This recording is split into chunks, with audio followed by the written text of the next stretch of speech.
Good morning, dear hearts. We are review lesson 58. Please subscribe. And I just want to mention only 2 more review lessons, and then we complete the first review of part 1 of the workbook. We're making such great progress together. So today's word, the word for the day, is holiness or wholeness. And wholeness I actually prefer because I think it's more relatable. Holiness is something that also has, aspects of a church in it, that and religion that some people find off-putting, but I can relate to the idea of something being whole, that it is complete. Nothing is missing in it, because that's what to be whole is, that it's complete, nothing is lacking, everything is given to it. It is the whole pie, not just a piece of the pie. We are given wholeness. We are given everything that is needed and required. Now, today's lessons, there are many of them that if you go ahead and read the text portion, the recap, and every time it says holiness, you could insert the word wholeness right there, and it will still make complete and perfect sense. And if that's going to work for you, and that's going to make these lessons more able for you to imbibe them and to hold on to them and to understand them, then that's perfectly all right. So the first lesson we're reviewing is my holiness, or my wholeness envelops. I love that word, envelops. I can just see it being wrapped around in a beautiful quilt. Everything I see. My wholeness envelops everything I see. So this lesson, it says, from my whole perception will come my view of the world. I can only perceive from whatever is happening within my mind. So if I am whole, my view of the world will be that as well. It's going to be the condition of my mind that will determine what I see. That was Isabella. Notice the sunflowers. Second lesson we are reviewing. My holiness blesses the world.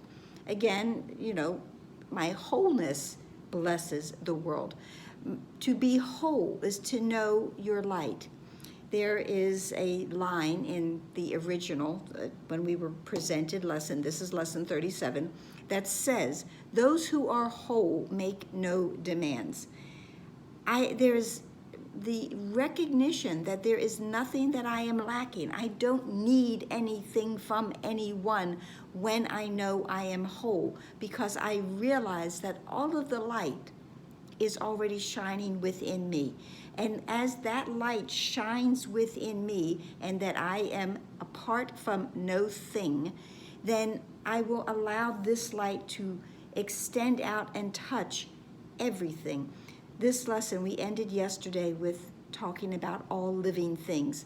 This lesson continues that thought when it says there is nothing that is apart from this joy, because there is nothing that does not share my holiness or my wholeness. All living things share my wholeness. The third lesson, there is nothing my holiness or my wholeness cannot do.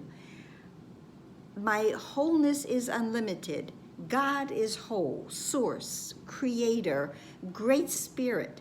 However we see that, whatever feels best for us, whatever is resonating and is able to go into and to allow that to envelop us because it feels right, it feels comfortable, then that is where we go. But we describe the idea of creator as being omnipotent, omnipresent, all-encompassing. And from the very beginning of the course, in the introduction, what is all-encompassing has no opposite. God has no opposite. And this lesson, this recap talks about, so what is a false idea? It's an illusion about who I am. The illusion is the false idea about who I think I am. I do not think I am whole, but I am indeed. I am as unlimited as my Creator. And I need to bring that awareness of wholeness back to my mind. And the last line in this says, in the presence of my wholeness, which I share with God himself, all idols vanish. Now, we're not talking about a golden calf here. I'm talking, the idols that we're talking about is anything that we have lifted up to the level of worship, of thinking, this is what I need to be happy. This is where my salvation, my freedom lies. Those are the idols that need to vanish, and they will when I recognize my wholeness, which leads us to my wholeness is my salvation, or my wholeness is my freedom. It's my freedom because the recognition of my wholeness or my holiness lifts me up to know that there is no fear thought that can come to me. That once I accept my wholeness or my holiness, nothing will make me afraid. Make me afraid. The fifth lesson, I am blessed as a son of God. We don't normally, most of us, some do, say bless you to others, except perhaps when they sneeze. But to be blessed as a son of God is to have that recognition that I am protected, I am supported, I am given all the directions that I need, I am cared for, I am cared about. And as this recap says, all good things are mine because God intended them for me, and I cannot suffer any loss or deprivation or pain because of who I am. I am the sinless, guiltless, perfect child of God. I am whole, holy, healthy, and healed. That's it for today.